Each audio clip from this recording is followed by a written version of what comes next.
dito sa ating online talks, no? For Cooperative Month celebration. From October 1 today hanggang November, hindi, October lang pala to. Sorry. Pati po November. Today is October 1 via Zoom. Ito po yung mga speakers po natin. Ako, magagaling na mga speaker po ito.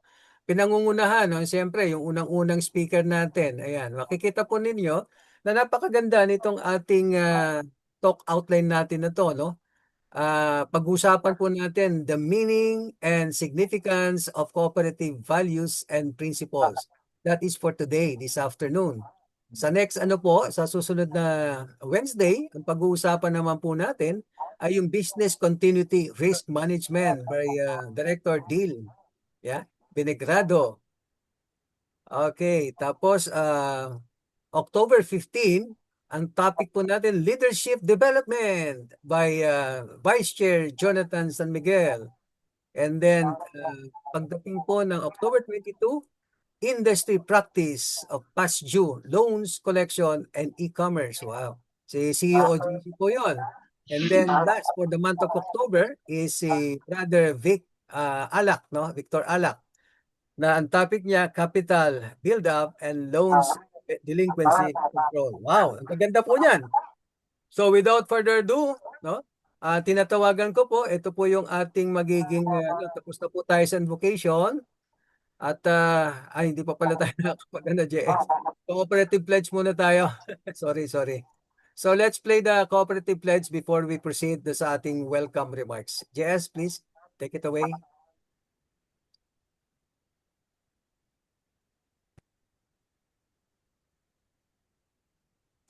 Okay, let's all raise our right hands.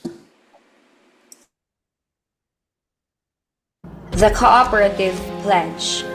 As a Filipino, I am and I believe in the cooperative. Alone I am weak, but with others I am strong. So I commit myself to work, to cooperate, for all to be prosperous. Harmony industry I will value. Cooperative affairs I will attend. Responsibilities I will assume. The cooperative philosophy I will live. One vision, one belief, one feeling. In cooperativism, my life I pledge. So help me God. Okay, so now let's begin by welcoming all the participants and i-inform tayo about the theme nitong ating event na ito. Yung pong ating resource speaker na magwe-welcome sa inyo ay yung pong aming chairperson, no? Vice Chairperson po ng COPS Manila. Okay, sorry. Siya rin po ay Vice Chair dito sa ating CFC Cooperatives Federation. Okay. Ang ating pong resource speaker na yan, ito, ay isang cluster head, no, sa Central C.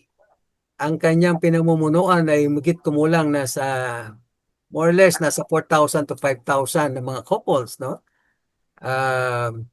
Siya po ay isang engineer, no? At madalas na nagbibigay ng inspirational talks, no, sa iba't ibang probinsya. Napaka-ano niya, napaka-indiman niya sa pagbibigay ng talk. Very inspirational, very soft spoken person, no? Very approachable, at siya po ay talagang may patalagang missionary spirit, no? Malaki yung kanyang mga nabibigay na support sa mga simbahan where he belongs, no? As a matter of fact, nakapag-sponsor siya ng simbahan sa may kanila, no? Malaki, major ang kanyang financial support, no? Ganun po kalaki ang puso ng ating kapatid na ito na magbibigay sa atin ng talk, ng welcoming, no? Okay, ang akin pong binabanggit ay walang iba kundi si Vice Chair, no, ng ating pong Federation, Vice Chair Jonathan San Miguel. Palakpakan po natin si Vice Chair Jonathan. Thank you. Vice Chair John. Okay. Yeah. Yes. Maraming salamat CEO JC De La Cruz, ang aming CEO, and at the same time, siya po ang aming General Manager sa Cooperative ng Manila. And a warm welcome to everybody. Maayong hapon po sa inyong lahat. From Luzon, Visayas, Mindanao. Alam ko po, meron tayo galing sa North Luzon, from Bataan, meron sa Western Visayas, Antique, meron po tayo sa Central Visayas, of course, Cebu, meron sa Southern Luzon, Laguna, meron din po sa Northern Mindanao and Southern Mindanao. All over the Philippines, napakaganda po, napakalawak po ng coverage ng ating sa CCFed, ng ating Cooperative Federation. Napakaganda po ng ginawa ng ating chair ng federations, Brother Pito, na makita na during this month of cooperativism, which incidentally is also the holy month of Rosary, na napakaganda po yung parallelism ng ating ginagawa ngayon. We want to be entangled, intertwined, and collaborating with each other through our cooperative talks. Ang araw po ito ay dinededicate natin every Wednesday until the end of the month and possibly hanggang November, no? Depende po sa dami ng ating mga talks and magbibigay ng ating mga turo. For this purpose, mga kasama, mga primaries and our supporters, meron po tayong tema for this year. Ito po ay pinagkaloob sa atin ng ating mga kasama sa cooperative. The first one is ang ating international team na tayo ay sumasaklaw din sa cooperativism. Alam po naman natin ang kooperatiba ay hindi lamang nasa Pilipinas, ito po ay nasa iba't ibang mga panig ng mundo. In the Europe, in Central Americas, in North America, in South America, in Oceania. Kung titingnan po natin ang cooperativism sa Europe, napakalaki po ng mga kooperatiba dyan. Meron isang kooperatiba dyan po sa Switzerland. Lahat po ng groceries ay minamanage ng mga kooperatiba. Napakalaki po ng kanilang tulong sa economy ng Switzerland. And of course, napakadami pong privileges and benefits ng mga members ng cooperative dyan sa Europe. So ang ating pong tema for this month or this year effectively is Unified in Purpose and Action, Sharing Prosperity to Build a Better World. So ibig sabihin po, ang ating ginagawa ito hindi lamang sa ating mga lugar, hindi lang sa ating probinsya, hindi lang sa ating syudad, but all across the country, the Philippines, and all other continents of the world. Dinidibigyan po natin ng diin ang pagkakaisa. Katulad po sa ating cooperative pledge, alone we are weak, with the rest of the world, we will be strong. Together we'll be strong. Di ba? Kaya sabi, we'll be creating a prosperous world together. Hindi naman po ito mangyayari kung tayo ay nag-iisa. Kaya we are intertwined with the rest of the other cooperatives around the country. We will network with our sources and our supplies para naman to mabigyan po ng pag-unawa ang bawat isa na isa pong direksyon na gagawin natin. Together with the talks that we will be providing you this month, every week, ay sana po ay ma-attain natin yung objective na yan. And going down sa Pilipinas, ang ating Cooperative Development Authority ay nagbigay din ho sa atin ng isang tema para naman ating masundan for this month and this year. Ang sinasabi po rito through our CDA is ang tunay na kooperatiba at ang tamang daan sa kaunlaran. Ano po yung tunay na kooperatiba? Ang tunay na kooperatiba ay nagsasaliksik, nag-aaral, nagtuturo at nagkakaisa para po lalong maging malakas ang gawi po ng bawat kooperatiba at ng mga kasapi. Member primaries all over the Philippines will be beneficiaries and will be prosperous and will take advantage of the strength of one another. Alone, I am weak, but with others, we will be strong. Yung po yung ibig sabihin ng ating tema. Kaya po ang ating kooperatiba, ang ating federation, ay nagkakaisa lang, lalo na po yung mga board of directors ng ating federation, ay nagbigay po ng kanilang oras, coming from Laguna, coming from Manila, coming from North Mindanao, coming from Cavite, coming from Visayas and Mindanao, para po makapagbigay at makapag-share ng mga gawain nito at mga turo for all of us to benefit sa mga iba't ibang mga topics at mga development activities na pwede natin pag-aralan based on the talks that we'll be hearing starting today.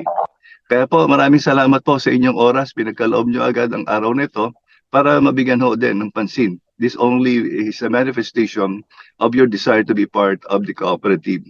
And henceforth, lahat po ng sana marinig natin dito ay tumimo sa ating mga isipan at puso at may lagay po natin sa ating pang-araw-araw na gawain, kasama rin po sa ating mga responsibilities bilang mga officers and management team ng ating kooperatiba sa iba't ibang panig ng Pilipinas ay mabigyan po natin ng diin. Tayo po ay magkaisa. Alam po natin ang ating bansa ay nakakaranas ng iba't ibang mga pagsubok, especially sa pamamalakad ng ating pamahalaan, iba't ibang mga disasters and natural calamities. Then and only then, kasama po mga primaries, tayo ay magiging matatag dahil tayo ay nagkakaisa. As one cooperative, ang tunay na kooperatiba ay nagkakaisa at ang ating tatahakin ang tamang daan patungo sa kaunlaran ng bawat isa. With that, mga kasama, mga ka-primaries, mga kamay-ari, kami po ay malugod na nag-aanyaya sa inyo. Pagkalooban po natin ng oras at mamaraan ang ating marinig sa araw na to. Of course, we also welcome you on the weekly basis for this month. Sana po ay mabigyan po natin ng diin sa ating mga kasama. Kung sino po hindi pa nakakaalam na meron tayong mga talks, meron tayong pag-aaralan this week until the end of the month, ay masama pa natin at lalo pa tayong dumami. With that, maraming salamat po in behalf of the Cooperative Federation. Kami po ay nag-aanyaya sa inyong lahat. Maraming salamat po, daghang salamat, and may God bless us all. Okay, so Maraming salamat po, Brother JC. maraming salamat. Mga kapatid, pusuan po natin si Brother John. Okay, heart. Heart po tayo, heart. I-heart natin. Dapat lumilipad ng mga heart yan. Wow, ang dami. Brother John. Ayan, nakikita mo yung mga heart bilang pag-acknowledge sa iyong senior na napakagandang team. And now, babalikan po natin yung ating pong banner. Ayan, para makita natin ano ba yung susunod, no? Punta na po tayo. Mag-i-intro na po tayo doon sa ating speaker for this afternoon, no? Okay, ito pong ating speaker ay matagal na rin kaming magkakilala nito, magkasama dito sa cooperative, sa federation, no? Siguro, mikit kumulang, baka may mga 10 years na kami magkakilala nito at napakagaling ng ating pong resource speaker this afternoon. Siya po ay isang mission volunteer. Yan. Missionary Development Program, no? Core team po siya, core team member ng National Cooperative Program, no? National po 'yan. Director siya ng CFC Cooperatives Federation, Vice Chair siya ng CFC MPC Laguna, and member siya since 2005. Wow, talagang hinog na hinog ang ating kapatid na ito, no? Serving the Lord in CFC for the past 33 years and counting. Yan. Ang aking pong dinidescribe ay walang iba kundi si Director Sosimo Tayaban. Palakpakan po natin siya. Yun pong yung pong ano natin, clap naman, clap. Sa react, and then press natin yung clap. Alam niyo po ba yung clap? Ayan, ayan, ayan, ayan. Ayan, Brother Sos, kami nagka-clap sa'yo digitally. Okay, Brother Sos, take it away. Okay, maraming salamat, JC, for that generous introduction. Magandang hapon po sa inyo, mga kapatid, mga igsoon, mga kamay-ari at mga kasapi sa ating movement ng kooperatiba. Sa hapong ito ay susubukan nating ibahagi sa inyo yung nalalaman natin tungkol sa cooperative values and principles. Doon sa ating pledge, nawa magkakaisa tayo, one vision, di ba? Tapos magkakaroon din tayo ng sinasabi nga kanina ni Vice Chair John na alone we are weak but with others we are strong. Nawa kasi ito ay magiging patuloy na sasamahan natin para maging matatag yung ating kooperatiba. Okay, so let's start. Ano nga ba yung kooperatiba? Pag binabanggit natin yan, anong napapasok sa isip natin? Tingnan nyo yung salitang kooperatiba. Ilan bang mga salitang nakikita nyo dyan? Siyempre, yung una may co-op. No, meron pang pera. Kikita nyo? Meron pang tiba. Co-op na, pera pa, tiba pa. At saka may opera pa. Yeah? So, ito, yung kooperatiba, as we define it, is an entity formed to respond to the socio-economic needs of its members. Pansinin ninyo, responding to the socio-economic needs of its members. Pangalawa, pagka ito ay inihahambing natin sa regular business, bagamat yung business ang hinahabol kita, profits, itong ating kooperatiba, hindi lang yon. Kasi ang hinahanap niya, bukod sa generating profits, kailangang mag-strive siya for long-term sustainability. Dahil, yun nga, ang objective nito, habang tumatagal at tumatatag, mas lalong makakasuporta sa socio-economic needs ng ating mga members. At saka ito, it contributes to the total development of the person and towards total Christian liberation. Does the word total Christian liberation na strike a bell sa inyo? Di ba kasama yan sa mga iminumungkahi natin sa CFC, sa Couples for Christ, total Christian liberation. Families in the Holy Spirit, renewing the face of the earth. Para magkaroon tayo ng Christian liberation, kaya the power of the Holy Spirit should be with us. So, ngayon, balikan natin muna, kunting lesson lang sa history, the historical origins of cooperativism. Noon pa, marami namang nagsubok-subok niya na magpatayo, pero it did not have any talagang recorded na history niya. But of course, when you look at the Bible, in Acts 4 verses 32 to 35, binabanggit na doon. At the early Christian communities were of one heart and one mind. And they were contributing to, nobody thought of his own properties as his own alone, kundi may parte ang mga members ng community doon sa hawak-hawak niya. Kaya't ang nangyari, dahil sa nag-contribute sila, walang lahat ng pangangailangan ng community natutugunan. At dito sa going to 1844, okay, na-establish itong Rochdale Society of Equitable Pioneers. Alam mo, ito po mga factory workers ito na ang ginawa nila dahil napansin nila lahat naman sila ay nangangailangan ng pagkain, pagka kanya-kanyang bili, ang resulta nun, siyempre, nasa market rates yun, maaari pang papalit-palit yung presyo, pero sa kanila, they joined together and they said, let's put up a store. Tayo ng magkakapital, tayo na rin yung magiging customer, at ang presyo natin, katulad sa market rates, pero kung ano yung kikitain yan, paghati-hatian natin. Yon. So, since that time, pinatayo nila ito, eventually, they expanded to manufacturing and services. So, isipin mo, mga factory workers nyon, ground people, ba? So, ganyan ka-importante lahat ng membership natin sa co-ops. Okay. And then, meron yung first credit union sa Weyerbosch, Germany, na in-establish ng isang civil servant na si Friedrich Wilhelm Raiffeisen in 1846 dapat ito.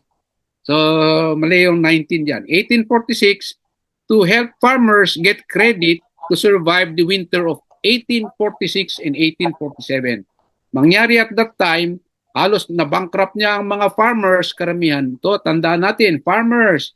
At ang mga bangko kukunin na, iilitin na ang kanilang mga farms.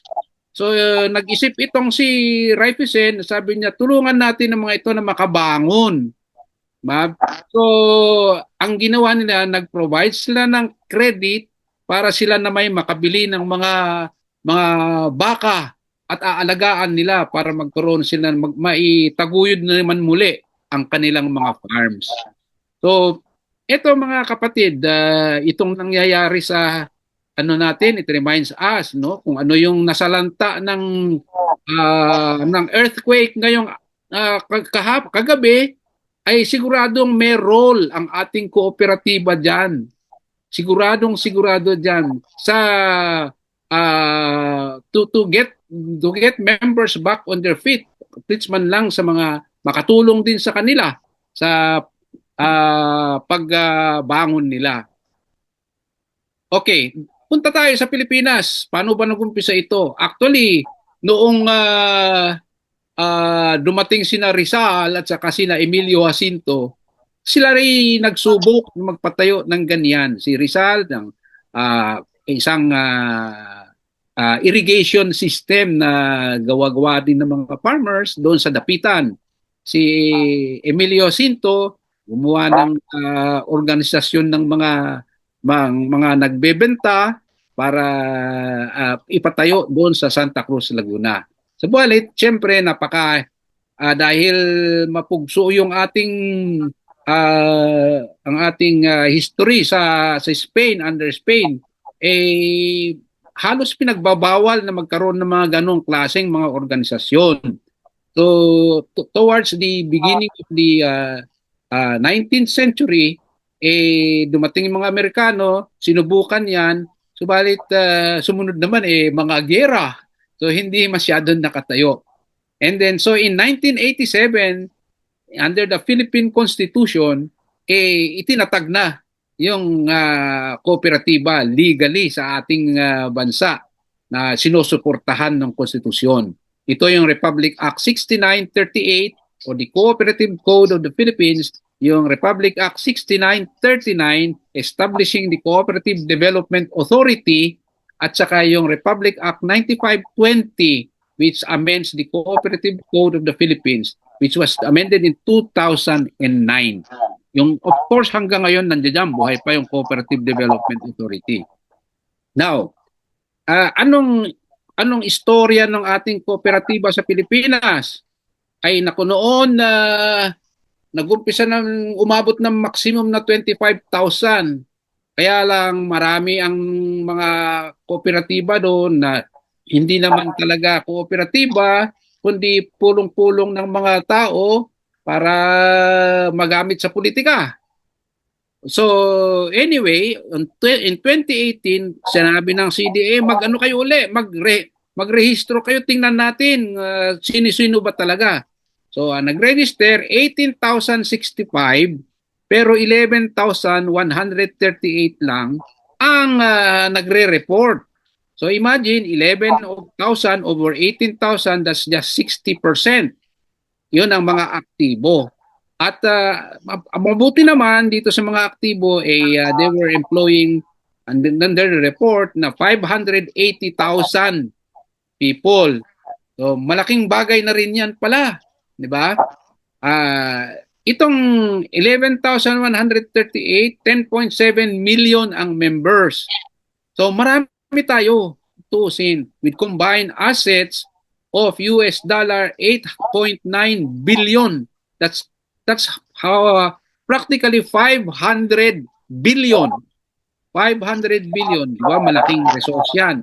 At ang kita nito, net surplus niya 385 million. So nasa mga 61 billion pesos. So, ngayon, itong mga kooperatiba, ano ba nakakapagpatagal sa kanila? Katulad nung sa Rochdale, from 1844 hanggang ngayon, buhay pa at lumaki pa. O what binds them? Ito, yung sinasabi nating cooperative values and cooperative principles. Ganong kaimportante itong values and principles ng kooperatiba po. At ito, masasabi natin, yung values are the fundamental beliefs shared by cooperatives regardless of type or model. Ganyan. Kasi dami-dami niyan. May credit, merong consumers, merong farmers, may producers, may housing pa. Diba? Tapos meron namang mga marketing, multipurpose cooperative. Yan. Lahat sila, basta't cooperative ba yan, yung cooperative values, yun yung dinadala nila. Yun yung nagbabind sa lahat. On the other hand, yung ating cooperative principles, they guide the cooperatives to make their cooperative values happen. Isipin mo yung mga guardrails sa expressway. Ba? Ito yung parang mga okay lighting, mga lamppost. Para ito yung mga cooperative principles na nag-guide para hindi tumawid sa bakod at mapa sa kabilang buhay. So, they will stay in the lane. Yun yung cooperative principles. So, as you can see, the practice of cooperative principles manifest themselves in the cooperative values. Habang sinusundan natin mga principles, may dala-dala, may taglay-taglay na mga co-op values po. So, ano-ano itong mga cooperative values? Merong 7. Na ito nga, sinasabi natin, universal ito. So, first is self-help. On an individual level, kailangan yung magiging, yung kasama o kasapi sa kooperatiba ay talagang he relies on his own labor to meet their needs and become independent. Kung yung isa ay magre-rely na lang sa dole-out, hindi yun yung klaseng member na dapat nating ipasok sa kooperatiba. Yung papasok, kinakailangan may sariling sikap. Di ba? Kung walang sikap at gusto na lang maghihintay kung anong anong tawag niyan, yung ipamimigay o kaya mahirap yun. Tangay-tangay natin yon. So self-help kasi ito nga, sabay natin, prerequisite yan sa isang cooperative. Kasi pag hindi mo tulungan ang sarili mo, paano ka pa paano ka pa mag-improve? Paano ka pa aasenso? So yun, ang kooperatiba, tutulungan niya yung miyembro na na marunong mag-help sa sarili niya. On a collective level, ito ay grupo ng yung ating kooperatiba empowers yung buong kooperatiba to thrive without the need for funding or assistance from outside. So, halimbawa, katulad nung sa individual level, ayaw natin na mabubuhay yung ating kooperatiba dahil sa merong dole-out ang gobyerno. Mahirap yon. Kasi by doing that, we become eventually subservient doon sa kung sino yung nagbibigay.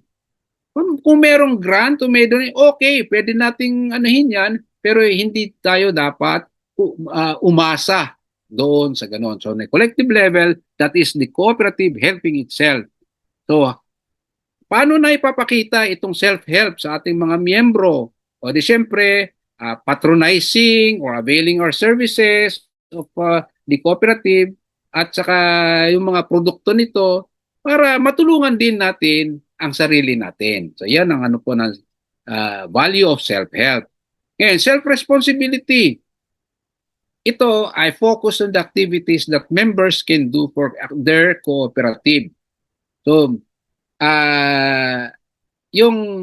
ang mga kasama dito, halimbawa, yung pagbabayad sa husto, yung ating tamang oras, yung ating mga loans, ba?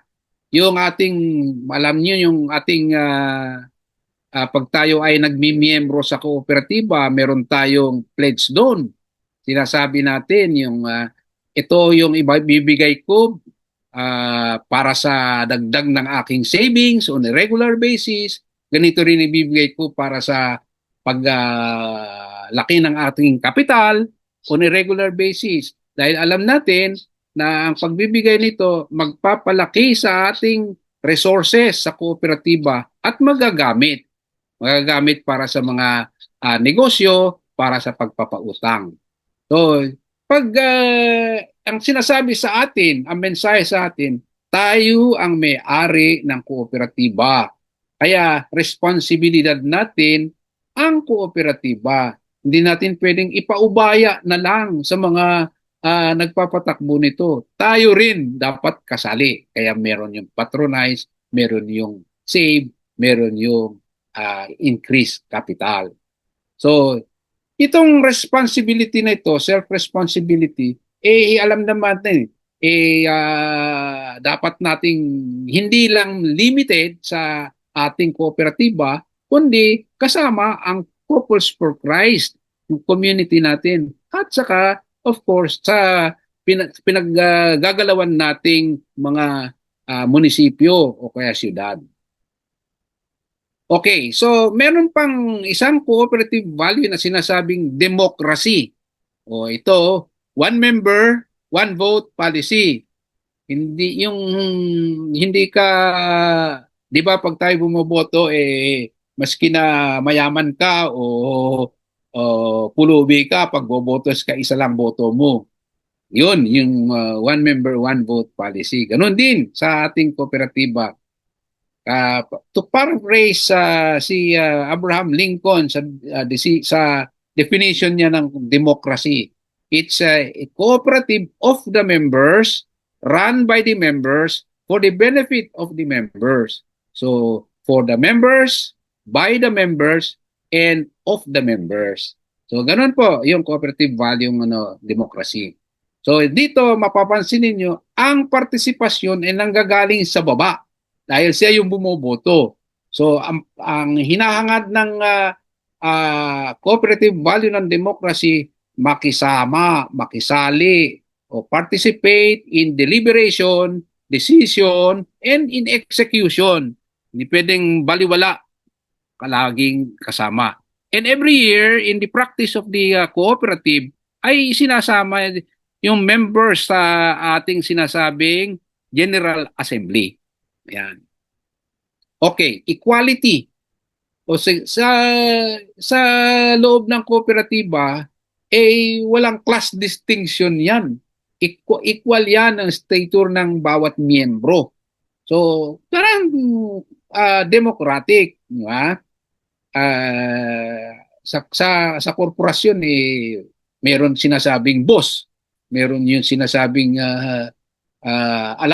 alilay o whatever, no? Pero dito sa ating kooperatiba, pare-parehas lang tayo niyan.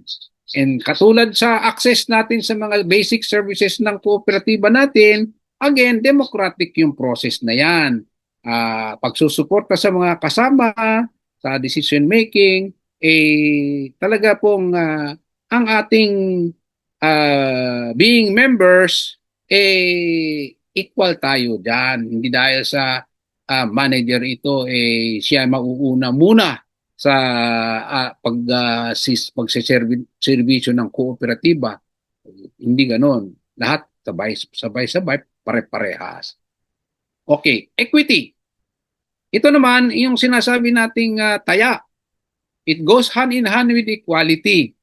So, sa kooperatiba, yung kapital mo ay actually hindi lang yung kinontribute mong financial, kundi kasama na rin yung kung meron kang nilagay na mga goods, mga gusto mong i-consign, siyempre kasama na yon sa taya mo. O kaya mental and sweat equity. Dito lang makikita mo yung ating minumungkahi dito na mag-serve tayo sa mga committee.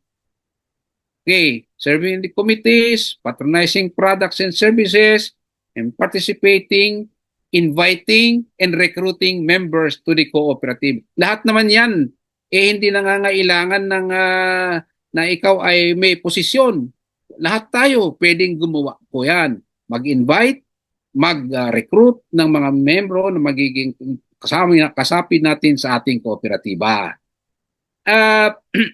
Sa serbisyo sa committee, alam niyo po, ito talagang sweat equity din dahil pagdating sa pag-serve ng committee, maraming training na ibinibigay dyan na kinakalay sumali ka o kay meeting, wala namang sweldo yan. So, nangyayari, abono ka, abono. Pero yun na nga, yun yung equity mo rin. Dahil kursunada mo na ang ating kooperatiba ay lumago. So, yan. Ngayon, solidarity. Camaraderie within the cooperative, banding together in their common investment to be interdependent. So, yung sa pamamagitan ng kooperatiba, nagkakakilala rin tayo at nagkakatulungan pa. Ay dito lang makikita natin halimbawa kung merong namatay, meron ba tayong naiaabuloy man lang, diba? Yan, yung kooperatiba na pwedeng gawin platform yan para mangyari ito. Sa November, pag-uusapan po yun. Camaraderie among cooperatives, helping each other in advocacy work to promote and spread the cooperative ideology. Sa atin, actually, sabi nga natin, merong 14,000 na kooperatiba na dapat magtulong-tulungan para yung ideology ng cooperativism ay maikalat at mas marami pa ang magiging miyembro. Okay. At mas marami pa ang bubuo ng ating mga kapital at mga services natin at magtulungan sa area na yan. And then in solidarity, nag-unite yung ating mga kooperatiba in the form of the federations. Katulad natin, we have 18 active CFC primary cooperatives that have banded together to form this CFC Cooperatives Federation po. Dati marami-rami yan pero nalaglag na yung mga iba. So itong unions, ganun din, mga credit unions, may federation din yung mga unions. At lahat-lahat to pag nagtutulungan at lumago, maaasahan natin na ang cooperative sector ay tataas ang kanyang kontribusyon sa gross national product ng Pilipinas. At pagka tumataas yan, maski ang mga government officials, hindi nila basta-basta diktahan. Yan. Pagkakaisa. Ngayon, ethical values. Siyempre, alam natin, yung mga ethical values, pag makipagnegosyo, kinakailangan nandiyan yung mga ating values of honesty, openness, social responsibility, caring for others in the spirit of brotherhood and bayanihan. So, honesty and openness reflect in how our members transact as well as the transparency in declaring their worth to the community. Social responsibility through active participation in the co-op's community activities and projects that give back to the broader society. And of course, nandoon yung caring for others. Tayo sa CFC ay napakadami namang pagkakataon at talaga namang sadyang kasama sa DNA ng ating community yung mga social development programs.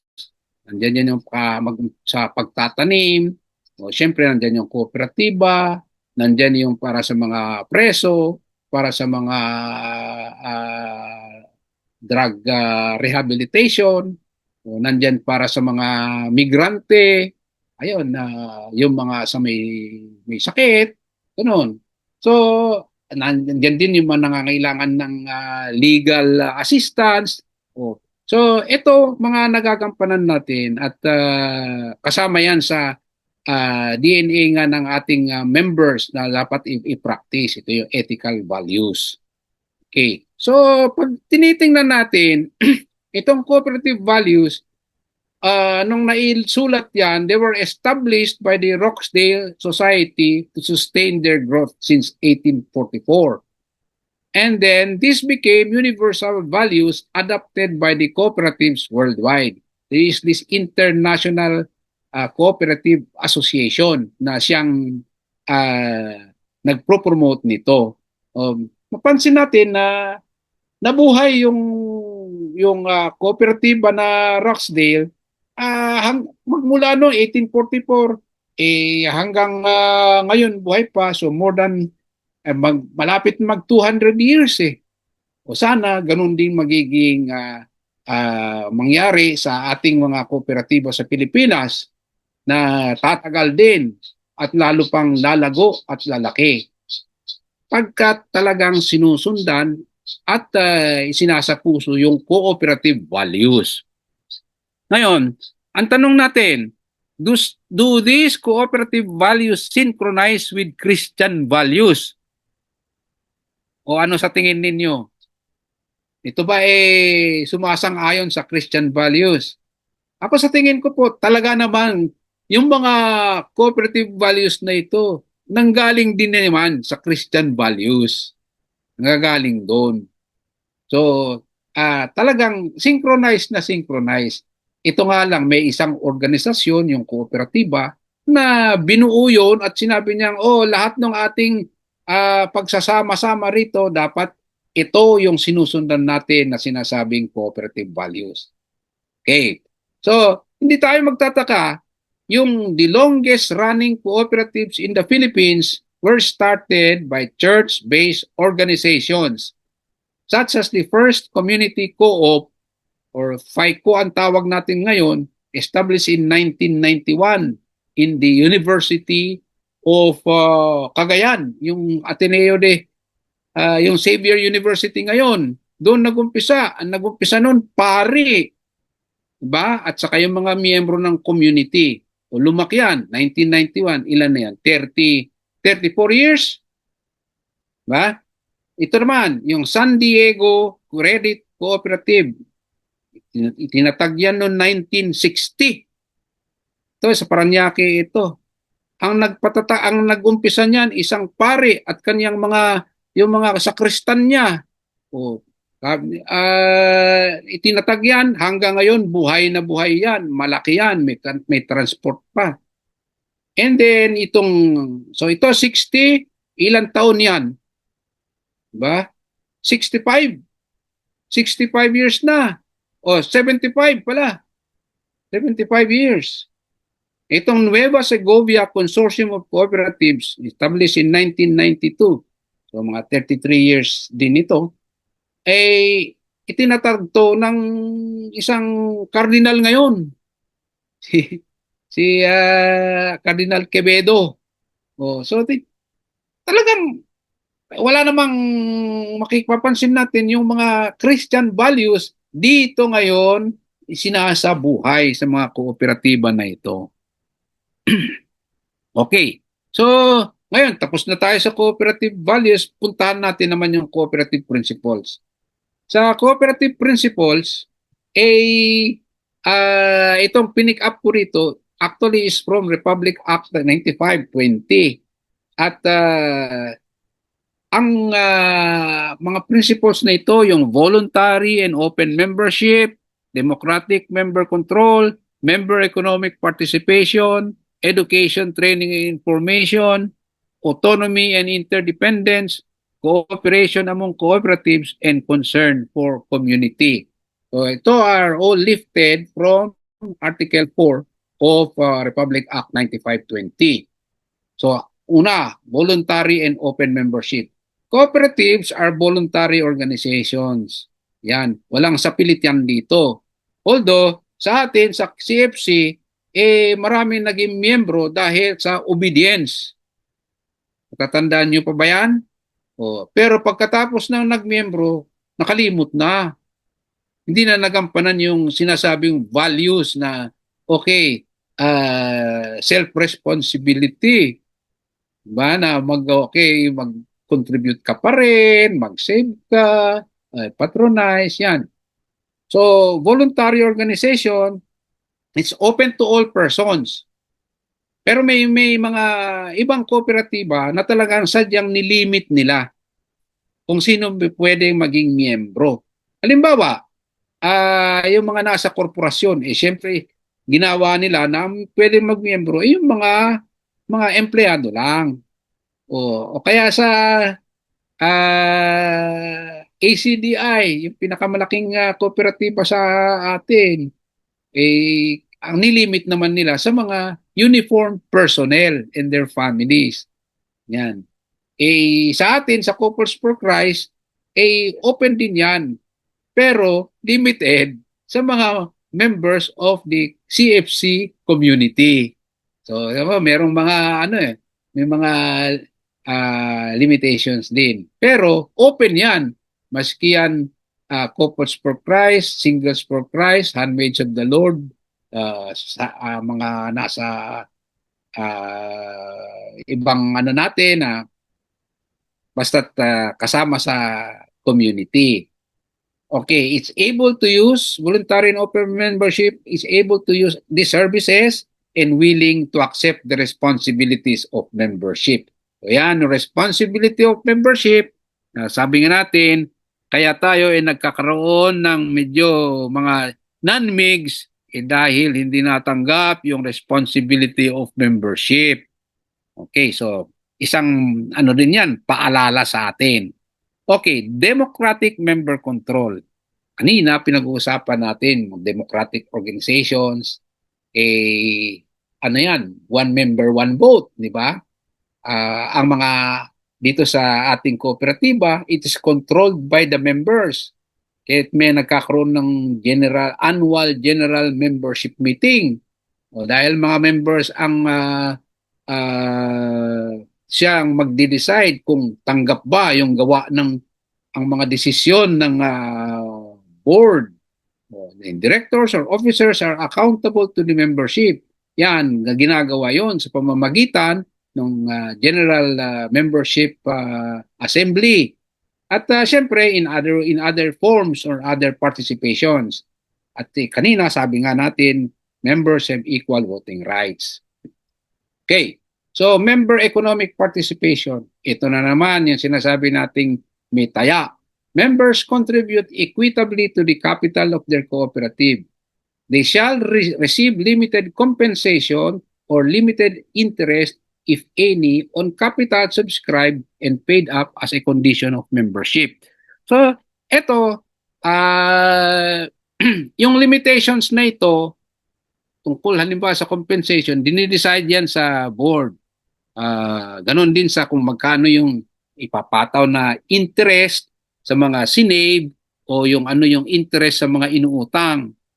Sa board po dinidecide yan subject to the General Assembly or the members approval. Sa capital subscribed and paid up, kung meron lumalabas na surplus, yung kita niyo sa picture yung pera, no? Kung merong paghati-hatian na surplus, ito, meron tayong sinusundad na mga palisiya. Halimbawa, hindi lahat ng surplus ay ipamimigay pabalik, kundi meron 30% dyan na iniiwan sa kooperatiba para masustenar yung kooperatiba at magiging mas lalong lalaki. Yun. Tapos yung remaining 70%, hinahati din yan. 30% sa papunta sa patronage, yung 70% din yung pwedeng paghati-hatian ng dividendo. So, pansinin nyo, economic participation mo, depende sa inyong contribution, yung taya at yung inyong patronage. Autonomy and independence. Cooperatives are autonomous self-help organizations. Okay. Autonomous dahil hindi basta-basta sino yung pwedeng makisawsaw dyan. No? Self-help organization controlled by members. ensures democratic control of members and maintain their cooperative autonomy. Kanya sa autonomy and independence, hindi basta sasabi na, oy, si ganito, si mayor, ma-influensya yan. Maraming pwede niyang ipapasok sa ating kooperatiba. Kung hindi naman miyembro, hindi pwede. Kasi kung yung sometimes, mga ibang, sa corporations kasi, yung mga kaya asosasyon, yung mga pundasyon, sasabihin ng ganyan, ay ma-influensya ito, isali natin sa ating board of directors. Hindi po ganun sa kooperatiba.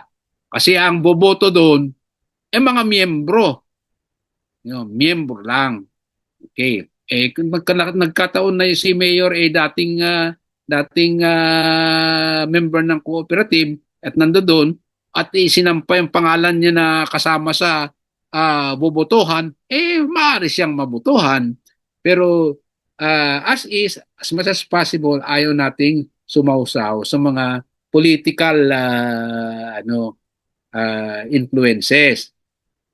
Miyembro ang bahala dyan. At siya yung may-maintain dyan. Autonomy and independence. May sariling sikap at may sariling palo. Okay, education, training, and information. Cooperatives shall provide education and training for their members, elected and appointed representatives, managers, and employees. Itong ginagampanan natin po ngayon, mga kapatid, ay isang bahagi ng education, training, and information na pakarami po ang dapat nating matutunan pa tungkol sa mga kooperatiba. At dito po, maski na mga matatagal nang nasa kooperatiba, ay tuloy-tuloy po ang pag-aaral nito kasi marami na rin ang nagbabago at marami din yung mga kumbaga best practices ng ibang mga kooperatiba na nagpapaunlad sa kanila na naibabahagi sa pagdating ng education, training, and information.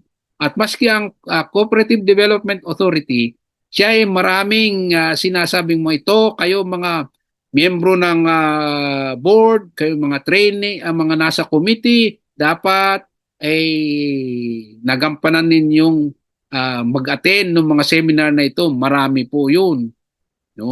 So,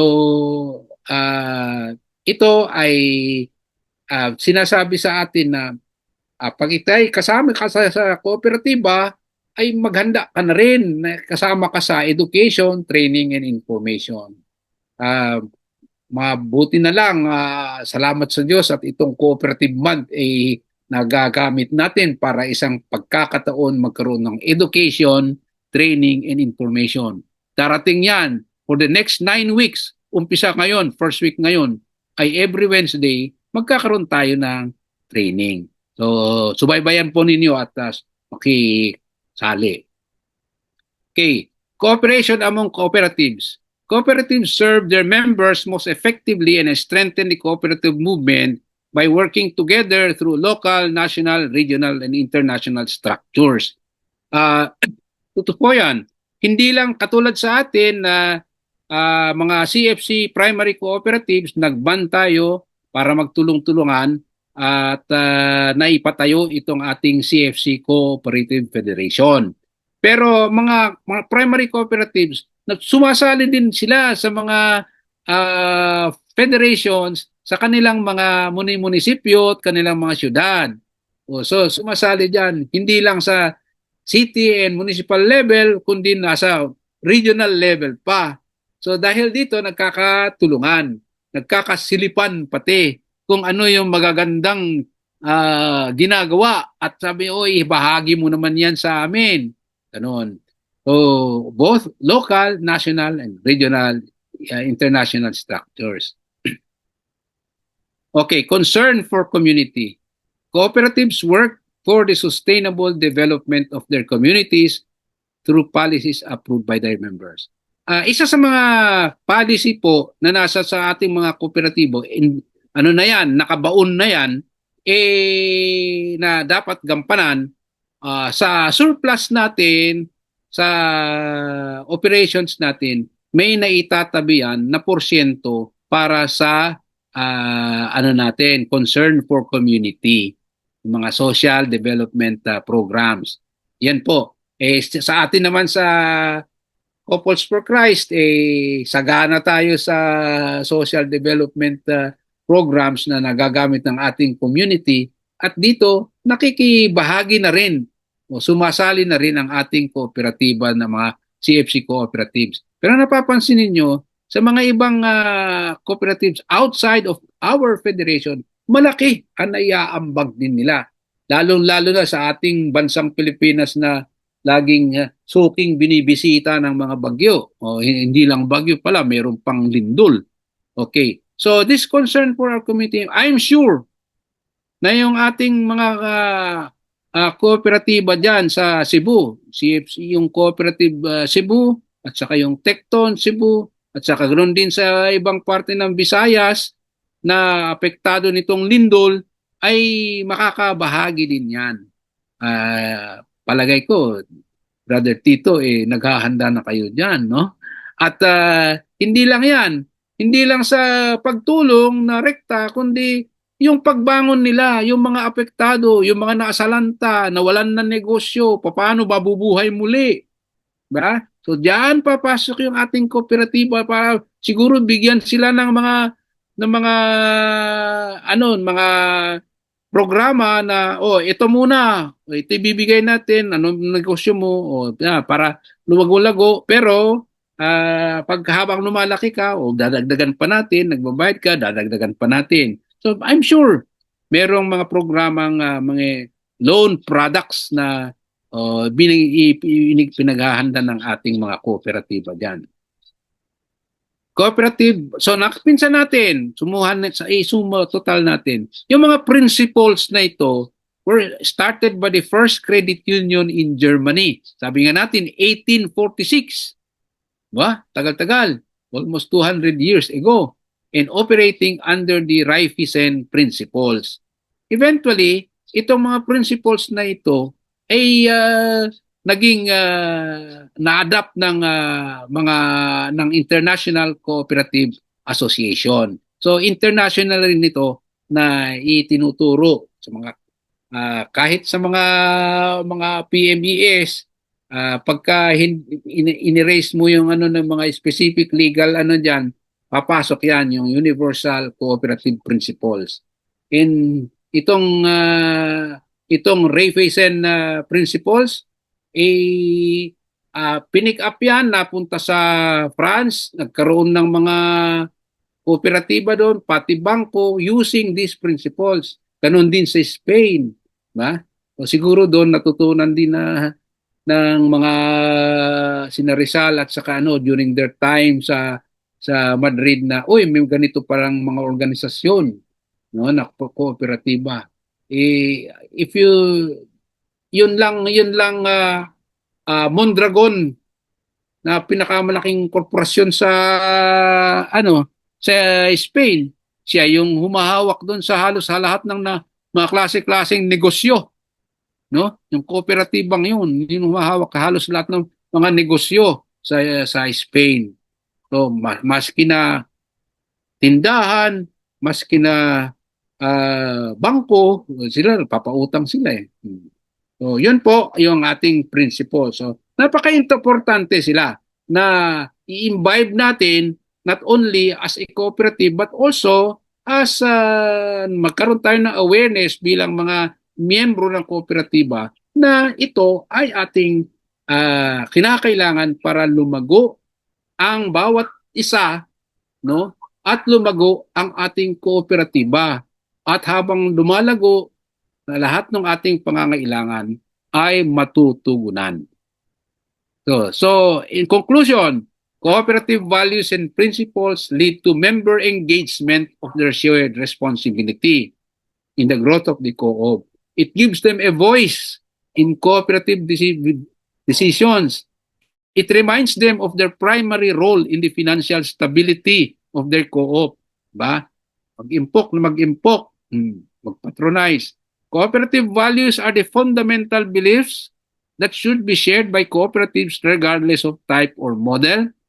Cooperative principles are the guides to operationalize the cooperative values And when cooperative principles are practiced, not only by the members but also the cooperative itself, then cooperative values are manifested and declared. Ganyan kaimportante ang cooperative values and principles.